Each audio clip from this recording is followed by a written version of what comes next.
Hey sis, today's show is all around feeling fat. Believe me, I understand if you have moments of feeling fat, but today I want to dive deep with you. There's something else that's actually going on. If you've caught yourself saying, I feel so fat, then the science behind this common phrase is what I'm going to talk with you about today. I truly believe that this insight today is going to completely change how you view these moments, these thoughts, and I'm going to give you 2 tangible takeaways that you can try on the next time you're feeling fat. Fat isn't a feeling, sis. We're going to dive into that today. Here we go.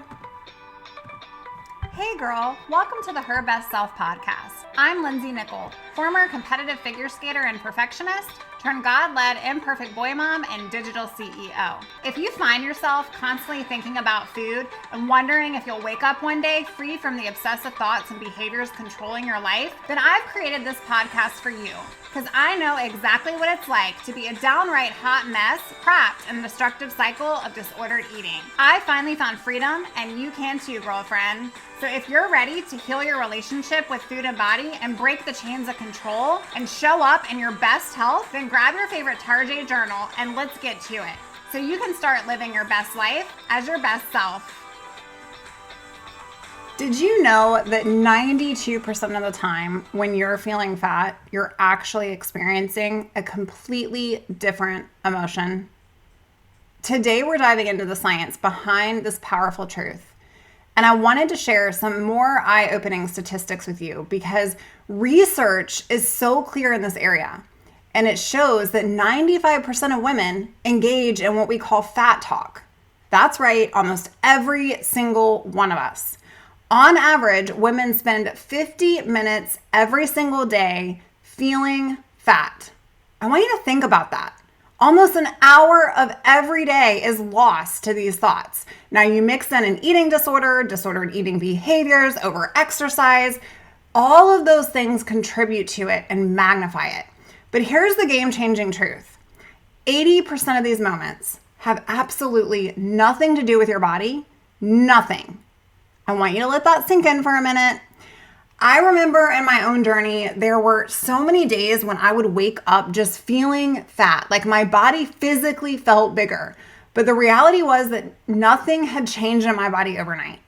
Something had triggered that feeling of fatness. Maybe it was an upcoming work event for me, or when I look back in my journal, it was tension with my mom or a friend, or just plain overwhelm of feeling out of control in various different areas of my life because I was struggling with this control and the grip of it in the eating disorder. But I didn't have the tools at that point to really understand what was going on inside of me. And the truth is that when I began to accept that in order to be my most authentic, my most healthiest, my best self, I would need to accept my body changing. And for me, that meant weight restoring. It was as if the fat feelings came in like a flood overnight. But nothing had changed except my brain knew that my goal was no longer to lose weight because that wasn't going to lead me anywhere good. In fact, I was in the pit of despair. Says research from the International Journal of Eating Disorders shows that body dissatisfaction significantly increases during times of emotional distress. And here's the breakdown for you. I want to get really specific about what's actually happening when you're having those feeling fat moments. Because 92% of the time, that's 9 out of 10 times, when you're feeling that fat feeling, you're actually experiencing something completely different. Let's talk about the stats here. 73% of the time, it's anxiety. That work event, that presentation you have to give, that upcoming thing that you're not so sure about, it's feeling unknown, that's not a fat day. That's anxiety. That's not you don't fit well in your clothes. That's anxiety. 68% of the time, it's overwhelm. When your to-do list is so long, you feel so behind, your brain might translate that into feeling fat. And 65% of the time, it's sadness. Maybe you're missing someone, or something didn't go as planned, or you have false expectations or disappointments. In our perfectionism mentality, we have so many expectations of others and so many expectations of ourselves. And if you're not careful, this type of control, things that you actually can't control, can contribute to feeling fat. Actually, 61% of the time, it's feeling lonely. This one is huge, sis, especially in our connected but disconnected world where we are constantly on social trying to look at everybody else's highlight reel and comparing it to our mundane day. 58% of the time, it's stress. This is just your body's way of saying, I'm carrying too much right now in my life, and therefore I'm feeling fat. So let's talk a little bit about triggering situations and when these feelings typically show up. The research shows that 85% of feeling fat moments are triggered by specific situations. And when you work with somebody who understands how to dissect these in your own personal life, you're able to target them and create an action plan around them. And that's actually what we do here at Her Best Self Co. with you personally. But I want to talk about the situations that are triggering these emotions, because you're actually not feeling fat. Your brain is telling you you're feeling fat as a way to control and as a way to continue to restrict so that you can feel that false sense of control. But sis, that is not permanent. That is temporary. Social situations are 67% of the triggering reason that you are feeling fat. Think about that party you're dreading going to, or that dinner where you feel like people are going to be watching you eat. Or is she still this way? Or is she going to skip the bread on the table? Like, all of those social situations actually are generating anxiety. Maybe you go to the event. Maybe you even encourage yourself to do something differently. And you should be so proud of that if you're there and you're doing the actions. But the reality is the next day you might wake up feeling fat, and it has nothing to do with being any fatter or any bigger. And I even hate talking about fat as if it is bad. But this is the truth. And the truth is what I want you to hear from the show is that we are triggered when we have the eating disorder that has consumed our identity. Feeling fat is not real. It's an emotion that we're trying to get expressed. 63% is work stress. Maybe you've got deadlines, or maybe, you've got school pressures, or 59% being family conflict. If you've had a tough conversation with your spouse, with your mom, maybe somebody in your life is actually trying to help get you support, and then you're feeling out of control. Life transitions are another reason why maybe you're moving, maybe you have relationship changes, maybe you have a new job or some new dynamics. Change in your life, change to your brain feels foreign, it feels unknown, and it doesn't like it. So when you experience change, when you experience doing something differently, even if it is a good doing differently, your brain is going to take that and look for evidence of why it's bad. If your brain can tell you that you're gaining weight, it's going to remind you that you don't like to gain weight, and then it's going to prevent you from recovering. This happened day after day in my own relationship with my recovery journey, because I would constantly move the needle 3 steps forward, do the things that I didn't even really feel like doing, but I knew I needed to do. And then the next day I would wake up and I would feel bloated and I would feel bigger, and I'd go right back into restriction. It's in that moment in time where talking yourself through this is so important.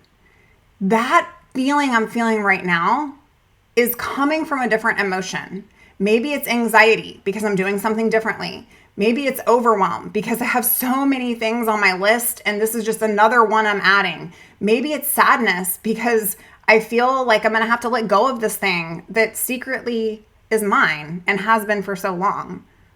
Maybe it's loneliness because you feel super disconnected in the world and the disease is super isolating.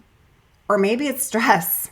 Your body's way of saying, this has taken too much of your life. Financial pressure is another one that makes up 48% of triggering situations. When you have bills start piling up, or again, you're feeling out of control, don't be surprised if you're feeling fat. But here's the transformation, and here's where it gets exciting. When you can identify and learn to really get connected to these emotions, you will experience 65% fewer feeling fat episodes. So much research has been done in this space, and emotional regulation will improve just tying and connecting that maybe this is coming from a different emotion, and you can then lean in to use a healthier coping skill. Recovery programs like Her Best Self Co. and my Food Freedom Experience, who address this specific issue in recovery, really getting in deep with those emotions and what is actually going on. When you work with somebody that gets to the heart of this, that gets to the here and now, that gets to what you're actually feeling, which isn't feeling fat, even though your brain is telling you, no, it actually is, Lindsay. Like, I've heard that so many times from my clients. No, I'm actually am. Like, I put my jeans on and I actually feel bigger. Sis, this is tied to an emotion. Also, if you're in recovery and you're weight restoring and your brain knows that's where you need to go next, even though it's scary, even though it's the right thing, it still is searching for why it's the wrong thing. But recovery programs who address the connection between these actual emotions that you're feeling and what it is your brain is thinking, they have 73% higher success rates, 62% lower relapse rates. And sis, you will continue to improve emotionally. You will continue to improve spiritually. And you will also gain more and more wisdom, because now, even if I think about my own place in my life after being recovered for years, when those thoughts come up and I'm just like having a day where I'm feeling bloated or I'm dealing with certain things, I can check in and go, okay, what is the actual thing I'm dealing with? What is the actual emotion? So I wanted to give you some practical application that you can take away today from this episode with two powerful tools.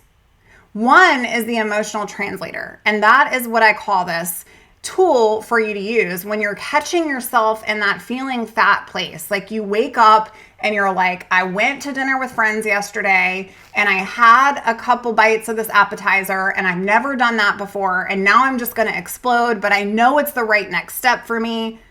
I want you to pause, and then I want you to ask yourself these 4 questions. What happened in the last hour or the last 24 hours?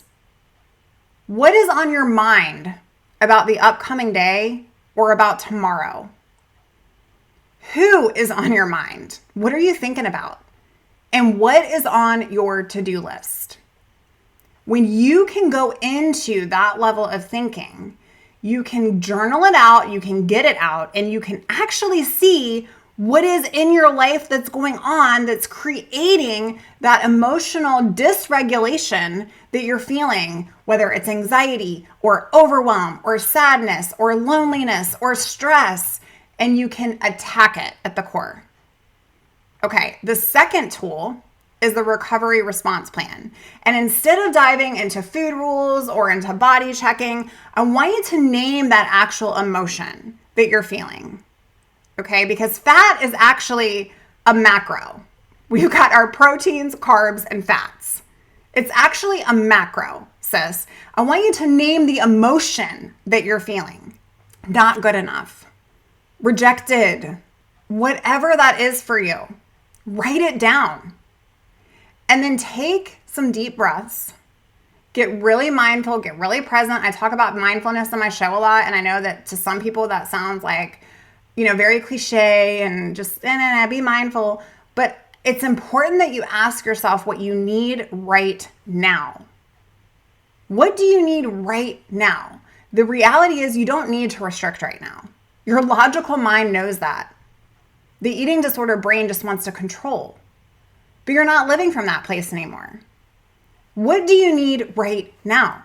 Maybe you need a hug. Maybe you need to chat with somebody that you love. Maybe you need to journal. Maybe you need to get real on what is actually going on in your life. Maybe you need to logically think about the fact if weight loss should be your goal anymore. Because I will tell you right now, if you've ever gone through an eating disorder, you can no longer view your life, your body, and even your New Year resolution as weight loss. I don't feel that is a healthy place to be, because you can go back into the windy, treacherous roots and stronghold of what the eating disorder has done previously in your life. So we've got to move away from this weight loss goal to this gaining life and gaining your life back goal. So as you look around you this time of year, or if you're listening to this later, I really want you to realize that everyone else in culture is going to be talking about weight loss. Everyone else is going to be talking about the next best fad diet, the next way to lose 10 pounds, the next thing to cut out. And I want you to understand that even that by itself is triggering. It creates overwhelm. Stay in your lane and stand in your truth, sis. Instead of diving into food rules or body checking, which we talk through together in coaching, I want you to name the actual response, the actual emotion. I want you to name the actual emotion. I want you to write it down. I want you to breathe in, and I want you to ask yourself what you need right now. Not what you want, what you need. If these statistics, sis, resonate with you today, and if you're like, I am so done with losing 50 plus minutes a day to feeling fat, then let's connect. Because as your recovery coach, I will help you translate these body thoughts into emotional awareness and into true and lasting freedom. And that's the underscore, okay? Because there's so many things going on right now in our culture and in our society. And if you look around too quickly, you will realize that there are so many women right now that are falling, and young women that are falling into this trap, and so many that come into my inbox. And I just want to hug each and every one of you, because fat is not a feeling. It's a signal. It is a signal. And when you can learn to decode that signal, when you can learn to evaluate it and go, this is actually what my body or my mind is trying to tell me, then you open up the door to true healing and true recovery. And even more than just recovery, you open up the door to being intuitive with your own self, because you can ask the questions that are going to get you to catching yourself in that emotional truth. All right, sis, I hope that this episode has challenged you. I hope it's given you really something to sit with. I want you to know it's okay to feel this way. You do not have to feel shamed. You do not have to feel guilty or ashamed for feeling this way. But the first step is to create that awareness inside of you to go, what I'm actually experiencing is a completely different emotion, and to dissect that so that you can attack it.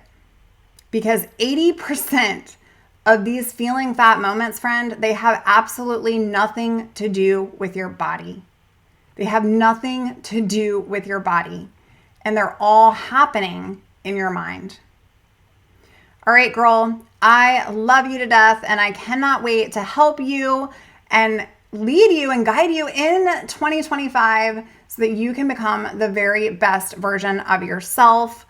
If you're looking for a specific topic, or you have a question and you want me to talk about it on the podcast, send me an email personally to info@lindsaynickel.com.